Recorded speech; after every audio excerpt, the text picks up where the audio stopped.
Oi, gente, tudo bem?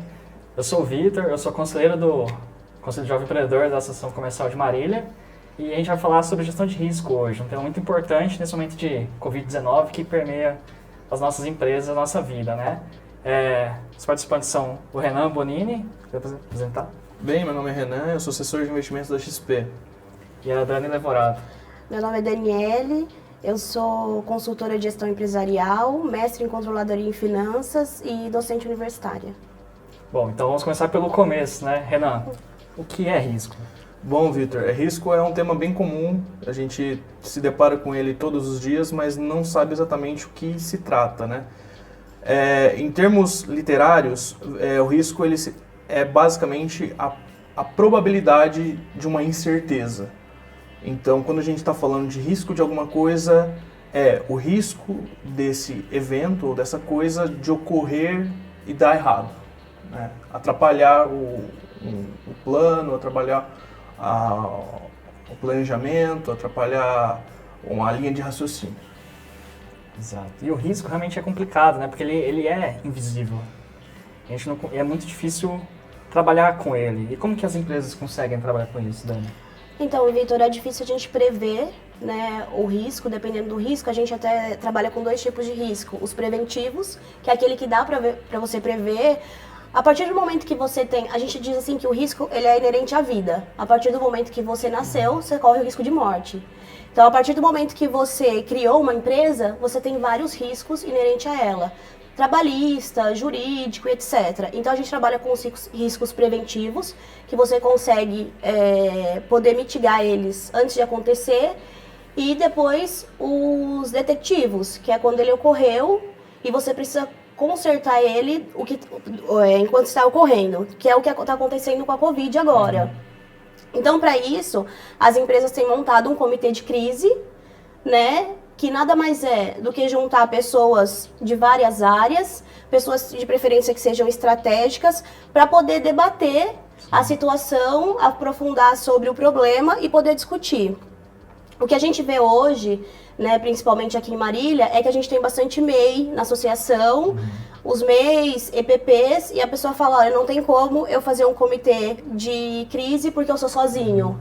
Não, todo mundo tem um contador ou um advogado, ou um terceiro que seja estratégico. Então, o que a gente fala para essas pessoas é se unir com esses terceiros estratégicos e montar um comitê de crise. Sim. Levantar e mapear essas capacidades que a gente tem. Isso, ver um problema, né? Sim, quando a gente vai fazer gestão de risco, a primeira coisa é fazer um mapeamento dos riscos, né? Para criar um plano de ação. Então, por exemplo, a gente tem que detectar a origem dele, as principais consequências, a complexidade dele para lidar com esses problemas e, posteriormente a isso, criar um plano de ação, né? E acompanhar esse plano de ação, se está sendo efetivo, se vai ter que ser alterado, se tem que fazer ajustes, porque quando você está lidando com risco, eventualmente esse risco pode gerar um efeito cascata de gerar outros, né? E é assim que surge eventualmente uma crise. É um risco eminente que afeta massivamente uma instituição, né? A gente tem uma matriz, né, que a gente analisa a probabilidade de risco com o custo dele também. Porque se for um custo baixo e uma probabilidade baixa, você não vai despender tempo nele. Então, existe essa matriz. Como o tempo é curtinho, a gente está dando só um esboço. Nós fizemos, eu e o Renan, um material que vai ficar disponível para o pessoal. Nesse material tem exemplos onde é possível verificar da empresa. Acho que está bem didático, né, Renan? Está bem simplificado, vai ficar disponível para download, né, para as pessoas se orientarem. Mas acho que está bem didático e bem simplificado a forma dos Tem o nosso contato também, se tiver alguma dúvida, né? Que é um tema bem complexo, bem amplo. Sim, para falar em curto para falar em 5 minutos e condensar no material.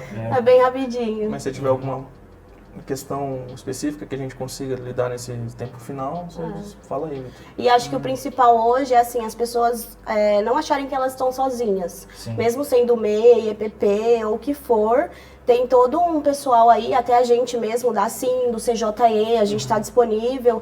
Então, não pensar que elas estão sozinhas nesse momento, Sim, que tem vários Sebrae grupos também. do Sebrae que ajuda muito. E não é impossível montar um comitê de crise. Você pode buscar opções externas, estratégicas, que ajudem nesse momento. E buscar referências também, né? E a principal ideia de um comitê de crise é trazer cabeças diferentes em diferentes especialidades para tentar cursar um plano de ação mais efetivo do que simplesmente uma pessoa só pensando. Só um Exatamente. ponto de vista. Nesse momento. Exatamente. Queria fazer uma pergunta para você, aproveitando, falando um pouco da antifragilidade, que é um tema um pouco recorrente no seu mercado. Como diz Taleb. Como que a gente consegue trabalhar esse comportamento, essa ferramenta para lidar com esse frágil, né, nesse momento? Eu atuo muito diretamente no mercado financeiro, então o conceito de risco está atrelado no dia a dia, né? Então, pelo que o Vitor está dizendo, é como a gente tomar ações assertivas no momento onde tudo aparece o caos, né? Então, o conceitual é sempre pensar o porquê você tomou aquela ação no momento bom. Por exemplo, lidando com ações. Por que eu comprei essa ação, essa participação nessa empresa lá atrás? Foi por causa do preço dela, foi por causa que ela é uma boa pagadora de dividendos, é porque é uma empresa que tem uma governança muito boa, ou foi simplesmente para surfar uma alta?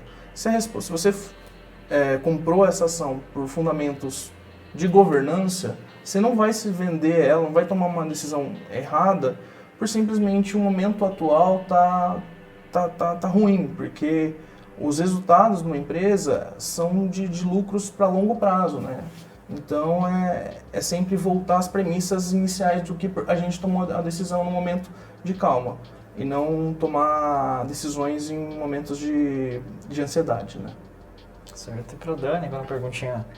Para empresas pequenas, assim, que nem a minha, como que a gente pode começar, pelo menos, a mapear os riscos, a mapear os fatores críticos de sucesso da empresa? Hoje, assim, o que você poderia fazer é reunir, você tem várias equipes, né, Vitor, na sua empresa. Sim. Você pode reunir uma pessoa estratégica de cada equipe, porque cada uma vai ter uma visão, né? Juntar essas pessoas e ver os riscos para cada área. O que ela enxerga de risco hoje? O que o RH enxerga? O que a produção enxerga? E aí você vai mapeando esses riscos. Com esses riscos em mão, vai fazer a tomada de decisão. Por exemplo, o que a gente tem hoje, o RH tem vários riscos que ele pode julgar como trabalhista. Mas a gente tem várias medidas provisórias que vêm ajudando o empregador. Então você vai combater esses riscos com essas medidas provisórias. Então a gente vai vendo o que o mercado tem disponível hoje, né, para combater esses riscos. E o que não der, pelo que a gente tem disponível, a gente vai buscar o que tem em outros lugares, né, outros conhecimentos para poder acabar com esse risco no momento. Certo. Ou mitigar ele, né? Às vezes não dá para acabar, dá só para mitigar. Eu queria perguntar agora para vocês dois, assim, tentar exemplificar para a gente quais são os riscos externos e os riscos internos. Sim, essa abordagem que você falou justamente é a diferenciação dos tipos de risco, né? Que a gente tem riscos externos e riscos internos. Eu vou me aprofundar mais em riscos externos, vou deixar para dar a parte mais dos riscos externos. Riscos externos são basicamente que estão fora da tomada de decisão da instituição, né? A gente fala muito de política, fala de normas regulatórias, taxas de câmbio, taxa de juros, e eventos, catástrofes naturais e pandemias. O que a gente está vivendo agora é um risco externo e considerado um risco sistêmico, porque ele abrange engloba tudo, né? E aí, partindo para os riscos internos, a Covid é um risco externo, mas que trouxe consequências de riscos internos, né? Então, de risco interno é tudo aquilo que está inerente ao negócio, à produção internamente. Então, por exemplo, a questão do RH que a gente falou. Você tem aí um passivo trabalhista que talvez você não vai conseguir cumprir, é um risco. Então, vamos usar as medidas provisórias, vamos parcelar o FGTS, ver o que tem. Você tem máquinas paradas que você precisa pagar e você pode perder essa máquina, é um risco interno. Então, tudo aquilo que está na sua gestão, aquilo que você consegue negociar internamente na empresa é um risco interno, né? Como o próprio nome diz, é interno à empresa ou externo à empresa. Mais algum ponto você quer comentar? Não, eu acho que é um assunto bem complexo, né? É difícil abordar num curto espaço de tempo, mas eu acho que a gente apontou as principais diretrizes dele, né? Acho que está suficiente para uma introdução ao tema. Legal. O material está disponível no site, ou no YouTube, não sei para onde vai estar o canal desse material.